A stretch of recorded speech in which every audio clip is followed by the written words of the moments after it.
श्रीमती नीनू लोकेंद्र सिद्धि Jain Murar Gwalior, Shrimati Trishala Jain doctor Monika doctor Neeraj Jain Nikhil Sejal Paschim Vihar Delhi, Shrimati Santosh Jain Shri Vishal Chand Jain Shrimati Poonam Jain CMA Pankaj Jain Amit Jain राशि जैन उन्नति Jain sector 37 Noida, Parasmal Indira देवी संजय विनीता अजय नीतू बाकलीवाल सूरत, Shri Vinod Jain millennium Shrimati Nita Jain समस्त गुरु भक्त परिवार फिरोजाबाद। सत श्रद्धालु, यहाँ पर उपस्थित आप सभी भव्य वर पुंडरीक पुण्यात्मा महानुभाव, आचार्य भगवान योगींद्र देव द्वारा विरचित ज्ञानांकुश ग्रंथ की वाचना में ध्यान के संबंध में देख रहे व्याख्यान चल रहा है। विगत दिवस श्लोक नंबर 16 की व्याख्या देखी, आज श्लोक नंबर 17 की व्याख्या देखें। पहले श्लोक का मंगल में उच्चारण कर लें। शब्दों के मंगल में उच्चारण करने से भी मन में मंगल का आभास होता है, शब्द भी मंगल के कारक होते हैं। उसके बाद शब्दों में भरे हुए रस को देखें। जैसे कोई बालक मिठाई के डिब्बे से परिचित है तो मिठाई का डिब्बा देख करके उसकी आंखों में चमक आ जाती है। कोई महिला जिसे साड़ी चाहिए तो साड़ी पैकेट में है, डिब्बे में पैक है, देख करके खुश हो जाती है। जैसे कोई और कन्या युवती आभूषणों के डिब्बे को देख करके, रत्न जड़ित आभूषण सुन के हैं, आभूषण नहीं देखा, डिब्बा देख लिया, विश्वास इसमें चीज़ रखी होगी, देख के प्रश्न हो जाता है। जैसे कोई व्यक्ति निर्धन है और जिसे कोई बड़ा पुरस्कार मिलने वाला है, वह पुरस्कार की गड्डी देख करके उसे देख करके खुश हो जाता है। या चेक भर दिया, चेक पे साइन कर दिए राशि भर करके, तो पैसे हाथ में नहीं आए, देख के खुश हो जाता है। इसी प्रकार से एक धर्मात्मा, समदृष्टि, साधक या श्रवण श्रावक कोई भी है, उपासक आदि, वह जब देखता है कि ये शब्द धर्म के कारक हैं, तो उन कारक शब्दों को मान करके, उन शब्दों को सुन करके भी उसे आनंद आता है। ऐसे ही जब योगी ऐसे शब्दों को सुनता है जिन शब्दों को वह अपनी विशुद्धि में नियामक कारक समझता है, जिन दृश्यों को, धर्म के जिन प्रसंगों को देख करके सोचता है कि ये निस्संदेह मेरे चित्त की संक्लिष्टता को दूर करेंगे, मेरे चित्त में विद्यमान आर्त और रौद्र ध्यान को दूर करेंगे, तो उन शब्दों को सुनने का इच्छुक रहता है। यदि कदाचित उसे वो नहीं मिल पाता है तो फिर उसे तड़पन और बेचैनी पैदा होती है। पहले जब 1980 के आसपास जब प्रारंभ में टीवी वगैरह प्रारंभ हुआ और सीरियल चलना प्रारंभ हुआ और उस पर कोई प्रसंग जब आते थे रामायण आदि के, तो उसमें ग्रामीण क्षेत्र में जहाँ टीवियाँ सर्वत्र नहीं थीं, तो वहाँ जब जैसे प्रसंग आता था तो उसके सामने बहुत बड़ी लंबी लाइन लग जाती थी। और यदि कोई किसी का रविवार या सोमवार जब भी आता था, कोई दिन चूक जाता था, तो जहाँ भी होता था उस समय उसे याद आती थी, अब आ रहा होगा, उसे उड़क होती थी। उसे देख करके उसे ऐसा अंदर लगता था, वाह क्या आनंद आ रहा है, देख करके उसे लगा कि मुझे सब कुछ मिल गया। ऐसे ही योगी को जब संकलिष्टता बनती है तो कहता है मुझे कोई स्वाध्याय सुना दो, कोई, अब मेरा मन प्रथमा सुनने का है, किसी महापुरुष का जीवन चरित्र सुना दो, किसी एक उपन्यास की शैली में, मुझे चरणानुग का सुना दो, किसी मुनि महाराज की चर्या के बारे में, कैसे वे व्रतों का, समति का, गुप्ति का पालन करते हैं, 10 धर्म का स्वरूप क्या है, 12 भावना का स्वरूप क्या है, मुझे सुना दो। 22 परी से जय किन मुनराज ने कैसे कैसे जीते, मुझे सुना दो। मुझे तो समाधिमण भाषा बड़ा वाला सुना दो। अरे 12 भावना का सार मुझे सुना दो, बहुत मन कर रहा है, बहुत इच्छा हो रही है, उसे सुन करके बड़ा आनंद आता है। तो कभी कोई कहता है कि आज तो मेरा मन हो रहा है कि मन मेरा चंचल होने की वजह से उसे कुछ खुराक चाहिए, तो कर्णानुयोग का विषय समझाओ कि मेरा मन उसमें ज़्यादा एकाग्र होता है। जैसे आपने पहले बताया था, गुणस्थान की चर्चा की थी, आपने कर्म प्रति के बारे में बताया था, ये बंद अबंद, बंद विच्छुत्ति, उदय अनुदय, उदय विच्छुत्ति, सत्व असत्व, सत्व विच्छुत्ति, आपने चार्ट बनाया था। वो चार्ट मेरे मस्तिष्क में बिल्कुल ऐसे फीड हो गया जैसे कोई व्यक्ति अपना डाटा कंप्यूटर मोबाइल में फीड कर लेता है। ऐसे ही कुछ चीज़ बताओ जिसमें कोई गणित जैसा समीकरण हो। गणित के सवाल मुझे बहुत अच्छे लगते हैं, तो उसे कर्णानुग से समझाया जाता है। उसका मन उस समय प्रथमानुग का नहीं कर रहा तो कर्णानुग सुना दो। अब कोई व्यक्ति कहता है देखो भाई, बहुत कर्णानुग की हमने चर्चा की, खूब पढ़ा सुना पढ़ाया, चरणानुग की चर्चा भी खूब हुई, प्रथमानुग से हम खूब आगे अभिभूत हुई।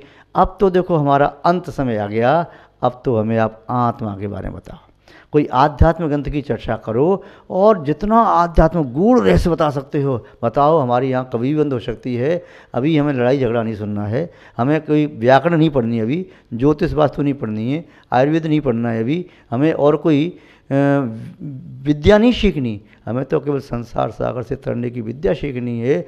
जो व्यक्ति समुद्र में तैर रहा है, डूबने की कगार पर हो, तो बता जल्दी बता हाथ कैसे चलाऊं मैं, तो उसे वही ज़रूरी है, अभी उसे ये ज़रूरी नहीं है कि मैं कैसे चलूं। तुम ये बताओ, किनारे पर ऐसे चलना, सीढ़ी पर पैर ऐसे रखना, ऐसे ऊपर चढ़ना, ऐसे रास्ते में चलना, कांटे देख के चलना, कहीं डाली ना हो, कंकड़ पत्थर ना हो, कांटे कील कंकड़ या कांच ना हो, ये व्याख्या उस समय तो मुझे अच्छी लग रही थी, अब तो मुझे बिल्कुल प्योर, बस जैसे कोई घी का घृत का इच्छुक हो, ग्वाला कहता है घी चाहिए, सेठ चाहता है घी चाहिए, बोले घी, आप घी की बात करें, मावा खरीदो ना, रबड़ी ले लो, अरे कैसी बात करें, पनीर देखो ना, अरे मलाई बिल्कुल प्योर मलाई, अरे छाछ भी अच्छी है यहाँ की, अरे दूध देखो।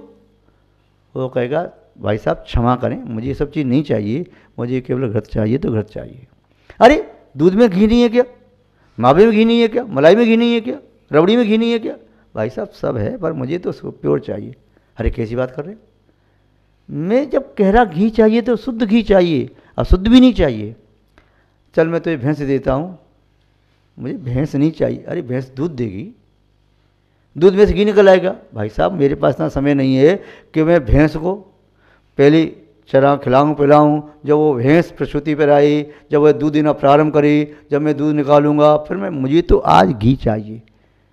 जैसे कोई व्यापारी कहता है चना चाहिए, गेहूँ चाहिए, जो चाहिए तो मुझे आज चाहिए। नहीं मैं खेती दे देता हूँ आपके नाम, 100 बीघा खेत कर देता हूँ, उसमें खेती कर, क्षमा करो मुझे नहीं चाहिए। ऐसे ही वृद्ध अवस्था में समाधि का इच्छुक साधक कहता है बस अभी तो मुझे आत्म ध्यान करना है, वही चर्चा सुनना है, उसी में आनंद आता है, बस वही चाहिए। कनक पाषाण में से मैं सोना नहीं निकाल पाऊंगा, अभी तो शुद्ध सोना चाहिए जिसको पिघला करके आभूषण बना सकूं। और अब तो मुझे शुद्ध सोना भी नहीं, बने बनाए आभूषण चाहिए। मुझे हीरे की खदान नहीं चाहिए और कच्चा पक्का हीरा खोजना नहीं है, मुझे तो तराशा हुआ हीरा, शुद्ध हीरा चाहिए, आभूषण में जड़ा हुआ, इसका मैं सीधा सीधा प्रयोग कर सकूं, बस आंख बंद करके उसका ध्यान चिंतन कर सकूं। वो पहले तो आप कहते थे मुझे कहानी अच्छी लगती है, मुझे कहानी सुनाओ। हाँ मैं कहता था, दादू से भी कहता था कहानी सुनाओ, मैं अपनी नानी से भी कहता था, दादी से कहता था। वो जब ज़माना बचपन का था, अब बचपन भी पार हो गया, अब कहानी नहीं, अब उन कहानी को मैंने जीवन में धारण कर लिया, मैं स्वयं कहानी बनने जा रहा हूँ। पहले तो आप कहते थे हमें गणित का बताओ, ये हमें कर्मकांड जीवकांड धवला जी पढ़ाओ, अब क्या हो गया, अब बस जो हो चुका सो हो गया। देखो शिखर जी जाने वाला व्यक्ति जब दिल्ली से या मथुरा से या जहाँ से भी कानपुर से बैठता है तो वह ट्रेन की टिकट लेता है, किंतु जब पार्टनर से पहुँच जाता है तो टिकट ट्रेन की तो वापस कर देता है, किसी ऑटो टैक्सी को पकड़ता है। अब मुझे ट्रेन की टिकट नहीं चाहिए, मुझे तो सीधे ऑटो टैक्सी चाहिए जहाँ सीधे पहुँच जाऊँ, मेरा गंतव्य सामने दिखाई दे रहा है बस। और ज़्यादा चर्चा भी नहीं करना, मौन रहना, मस्त रहना।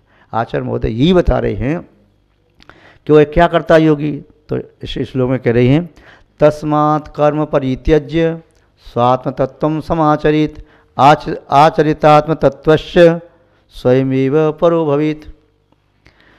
तस्मात् कर्म परित्यज्य, इसलिए सभी प्रकार के कर्मों का त्याग कर दो।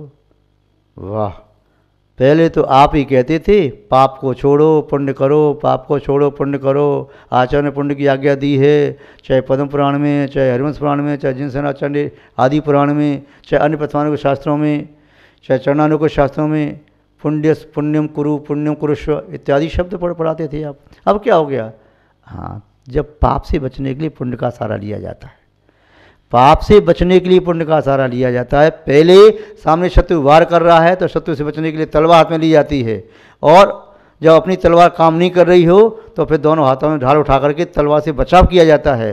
जब सामने शत्रु ही नहीं है, तलवार भी नहीं है, तो ढाल को सिर पर लाद के क्या करेंगे? अब तो ढाल भी अलग रख दो, तलवार रख दो, चैन से बैठ जाओ। जब शत्रु नहीं होता है तो फिर ढाल हाथ में, सिर पर, पीठ पे आगे बांध के चला नहीं जाता, शांति से बैठ जाता है। ऐसे ही अब मुझे कर्मों को नष्ट करना है, अब पुण्य से भी राग नहीं रहा, अब मुझे किसी से राग नहीं रहा, अब तो बस विरागता के साथ वीतरागता को प्राप्त करने के लिए मेरी पहुंच है। पहले बालक अलमारी के पहले खंड तक नहीं पहुंच पा रहा था, खिसक खिसक के गया, पहुंच गया। अब बड़ा हो गया, दूसरे खंड, तीसरे खंड, अंतिम खंड तक पहुंच गया। अब नीचे खंड में रखी वस्तु को लेने की इच्छा नहीं, उसके ऊपर क्या रखा है हाथ बढ़ा के उचका करके उसे छूने की कोशिश कर रहा है। ऐसे ही जो वृद्ध अवस्था में समाधि को प्राप्त करने की कोशिश करता है, परिणाम को अनुकूल बनाने का भाव रखता है, उसके लिए आचरण होते यही कह रहे हैं, तस्मात् कर्म परित्यज्य, अपने कर्मों का परित्याग करो। शुभ कर्म का, शुभ कर्म का, इसका भला हो जाए, इसका ऐसा हो जाए, बहुत किया दुनिया में। बुरा भी किया लोगों का, भला भी किया। बुरा करने का भाव भी रखा, भला करने का भाव भी रखा। जिसके प्रति मोह था, राग था, उसका खूब भला किया, अपना बुरा करके उनका भला करना चाहा। और जिसके प्रति द्वेष था तो अपना बुरा करके भी उसका बुरा किया, भला करके नहीं, अपना बुरा किया, पर उसका बुरा करने के लिए बुरा अपना पहले कर लिया, उसका भला करने के लिए भी अपना बुरा कर लिया। किंतु अब समझ आ गई कि पर का बुरा भला करने से मेरा भला नहीं होता, मेरा भला तो अपना भला करने से होता है, और उसमें ही पर का भला हो सकता है, पर का बुरा नहीं होता। इसलिए तस्मात् कर्म परित्यज्य, समस्त कर्मों को परित्याग कर देना चाहिए। स्वात्म तत्वम समाचरित, आत्म तत्व में आचरण करो, समीचीन आचरण, समीचीन आचरण, उत्कृष्ट आचरण, श्रेष्ठ आचरण। आत्मा को परमात्मा बनाने का उत्कृष्ट मार्ग क्या है? समत्व भाव में लीन हो जाना। बस समत्व में लीन हो गया, वही स्वात्म आचरण है, वही स्वरूपाचरण चारित्र है, वही आत्म ध्यान है, वही निश्चय से स्वाध्याय, प्रतिक्रमण, वंदना, स्तुति, भक्ति आदि सब वही है। वहाँ नहीं ठहर पा रहे हैं, मन यहाँ जा रहा है, तो पुण्य कार्य में लग जाओ। बस जब रत्नों का व्यापार कर सकते हो तो रत्नों का व्यापार करो, नहीं कर पाए तो सोने के व्यापार में लग जाओ। परंतु सोने का व्यापार तब मत करो जब रत्नों का व्यापार करने की सामर्थ्य हो। तो यहाँ बताया आचरितात्म तत्वस्य, आत्म तत्व का आचरण करें। आचरितात्म आचरण करना चाहिए, क्योंकि यदि हीरे का व्यापारी जिसके पास पिता ने अकूत संपत्ति दी है, उसका हीरे का काम पहले से रहा है, अनुभवी है, सब जानता है, फिर भी उस व्यापार को छोड़ करके यदि भूसे का, घास का व्यापार करता है, लकड़ी का व्यापार करता है, तो उसका पिता तो सिर पकड़ के रोता है, अरे भाई मैंने तुझको जोहरी बनाया है, घास खोदने वाला नहीं बनाया, मिट्टी बेचने वाला नहीं बनाया, मैंने तुझे भूसा बेचने वाला नहीं बनाया, अरे तू व्यापार करना हीरे का। ऐसे ही संभव है हमारे पूर्वज पूज्य महापुरुष हुए, तीर्थंकर आदि, सामान्य केवली आदि, गणधर परमेश्वर केवली, उन्होंने हमारे लिए दिया है, जिससे हम इन संहिताओं को पढ़ करके, इन डायरेक्शंस के निर्देशन के अनुसार हम हीरे का व्यापार कर सकें, अर्थात मोक्ष मार्ग पर बढ़ते हुए आत्म ध्यान करें। यदि हम नहीं कर पाते उसको तो फिर उनके निर्देश व्यर्थ चले गए। शास्त्र में निर्देश हैं। छोटा व्यक्ति जिसको पहचान नहीं है हीरे की, तो उसे पहले कांच की पहचान कराई जाती है, फिर नकली हीरे की पहचान कराई जाती है, फिर असली हीरे तक पहुँचो, फिर और उसकी उत्कृष्ट क्वालिटी बताओ कि असली तो ये भी है, ये भी क्वालिटी में कितना अंतर है। तो ये फर्क तब देख पाएगा जब वहाँ तक पहुँच जाएगा। तो जितना उत्कृष्ट होकर के भी निकृष्ट कार्य करे तो उचित नहीं। महानुभाव आचार्य महोदय यहाँ जो बताना चाह रहे हैं, उनका एक ही प्रयोजन है कि यह जीव अपनी आत्मा में रमण करे। आत्मा में रमण करने वाला संसार में भ्रमण नहीं करता। आत्मा में रमण करने वाला तो निस्संदेह मुक्ति का वर्ण करता है। और आत्मा में रमण बिना चरण के होता नहीं, और चरण की प्राप्ति बिना मंगलाचरण के होती नहीं। मंगलाचरण से कर्ण विशुद्ध होते हैं। इसलिए जीवन में मंगलाचरण करो। जीवन में मंगलाचरण अपने कर्ण को सुधारने के लिए, परिणाम सुधारने के लिए करो, और फिर परिणाम सुधरते ही चरण की प्राप्ति, आचरण की प्राप्ति होगी। और आचरण की प्राप्ति हुई तब निस्संदेह आप स्वयं तारण तरण बन जाओगे, स्वयं ही संसार सागर से पार होने में समर्थ हो जाओगे और दूसरे के सहारा भी बन जाओगे। तो यहाँ क्या बताया, आचरितात्म तत्व से, आत्म तत्व में आचरण करो। और फिर आचरण क्या करेगा, आचरण क्या करेगा, मुक्ति रमा से वर्ण कराएगा। आचरण ही क्या है, आत्मरमण। महानुभाव आगे आचरण बोधे ने कहा, यदि हम ऐसा करते गए तो क्या होगा, फिर स्वयं परो भवेत, आप स्वयं ही अपने आप परमात्मा बन जाओगे। सिद्ध बनने के लिए अनंत बनने तक तो प्रयास किया जाता है। अब अनंत से सिद्ध बनने के लिए क्या प्रयास किया जाता है, अपने आप ऑटोमेटिक हो जाता है। जैसे किसान खेत में बीज बोता है, उसने पौधा लगाया, कोई भी लगाया, आम का, चाहे सेब का, चाहे मौसमी का, अनार का, जो कोई लगाता है वह, तो पौधा लगाने तो उसका पुरुषार्थ है। पेड़ बड़ा हो गया, पानी दे रहा, खाद दे रहा, जल सिंचन सब, जलवायु पर्याप्त है। अब पेड़ में से पुष्प को खींच नहीं सकता, अब इंतजारी करनी पड़ेगी। पुष्प आ गए तो पुष्प में से फल को यूँ खींच नहीं सकता, अपने आप आएंगे। संसार में भी कुछ प्रक्रिया पुरुषार्थ गम्य होती है तो कुछ प्रक्रिया स्वभाव से होती है। संसार वृद्धि के लिए कोई भी दंपत्ति प्रारंभ का पुरुषार्थ करते हैं, बाद में नव मास की प्रतीक्षा में वह कार्य ऑटोमेटिक अपने आप होता है, इन्हें कुछ नहीं करना। ऐसे ही मोक्ष मार्ग में भी प्रारंभ में पुरुषार्थ उस योगी को, यति को, श्रमण को, उपासक को करना होता है, बाद में आत्मा में रमण करते हुए पुरुषार्थ करना नहीं पड़ता, स्वयं ही आत्मा परमात्मा बनती है। जैसे कनक पाषाण में से सोना निकाला तो पहले पत्थर पत्थर को जला दिया, सोना रह गया, उस सोने को भी तपा लिया, शुद्ध सोना बन गया।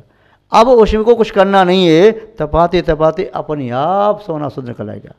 अंधकार को नष्ट करने के लिए मोमबत्ती जलाई, अंधकार भाग गया, पुरस्कार प्रकाश को बुलाने के लिए अलग से कोई उपाय नहीं करना पड़ेगा।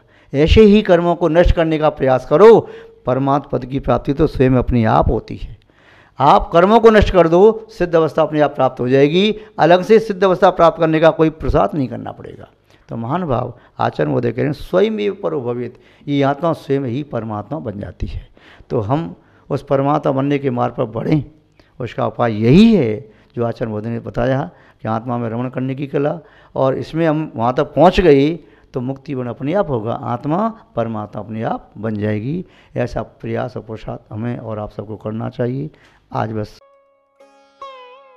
श्रीमती नीनू लोकेंद्र, सिद्धि Jain, Murar Gwalior, Shrimati Trishala Jain, doctor Monika, doctor Neeraj Jain, Nikhil Sejal, Paschim Vihar Delhi, Shrimati Santosh Jain, Shri Vishal Chand Jain, Shrimati Poonam Jain, CMA Pankaj Jain, Amit Jain, राशि जैन, उन्नति जैन, सेक्टर 37 नोएडा, पारसमल, इंदिरा देवी, संजय, विनीता, अजय, नीतू बाकलीवाल, सूरत, श्री विनोद जैन मिलेनियम, श्रीमती नीता जैन, समस्त गुरु भक्त परिवार फिरोजाबाद।